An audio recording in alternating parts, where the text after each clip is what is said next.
So you don't know what books to buy for the reader in your life. Lucky for you, I'm here to give all of my personal recommendations, and stay tuned till the end because I may or may not be prematurely declaring my favorite book of 2025. So for romance, I have a few different vibes here in the Windy City series by Liz Tom-Forty. My favorites are The Right Move, Play Along, and Caught Up. I recommend Ashley Poston's books, The 7-Year Slip and The Dead Romantics specifically. Ghosted by J.M. Darhauer. I think it's kind of a unique pick that not many people are talking about. Love and Other Words by Christina Lauren. This has been at the top of my list for years. Historical fiction is a genre that I've recently realized I love. I read The Nightingale by Kristen Hanna. I need to read more of her books. The women in my life highly recommend The Women by Kristen Hanna, so there's another idea. And another author who does a lot of historical fiction that I really love is Taylor Jenkins Reid. The Seven Husbands of Evelyn Hugo. If the readers in your life have not read that, what are they doing? I'm also halfway through Atmosphere by TJR right now and I'm loving it. Daisy Jones is a fan favorite. This one kind of rides the line between romance and thriller. It's definitely more for like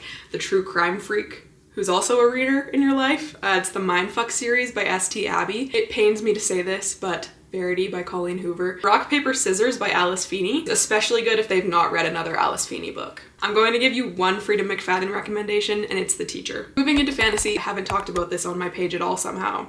ACOTAR. Even if the reader that I'm talking about read book 1 and hated it, buy them book 2.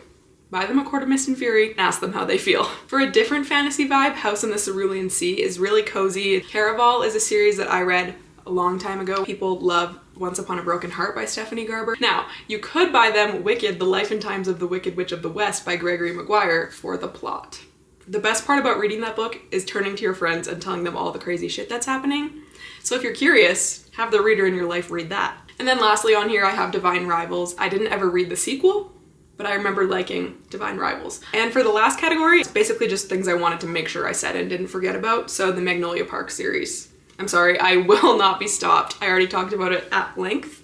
If you want the details on that, you know where to go. The Measure by Nikki Erlich. It's pretty political and pretty existential, but what is winter for? I also have written on here for the reader in your life, you should pre-order a copy of Phoebe Berman's Gonna Lose It by Brooke Averick, my close confidant. Wink wink if anyone's listening to this, because I shockingly did not pre-order this yet. So if someone wants to give me a pre-order, you don't know who Brooke is, she's a podcaster. This is her debut novel. It's coming out next year. I need people to talk about it with, so buy it for all your friends, okay? The last book on this list is quite possibly my favorite book I've read all year. You should buy Everyone You Know, Anxious People by Fredrik Backman. I love this book. I'm so amazed that it was translated from Swedish. It is humorous and dark and twisty. You fall in love with all the characters even though they're crazy. It's perfect if you don't know what to buy for this reader. It's very general fiction. Again, the themes are a little bit dark, so maybe look into that.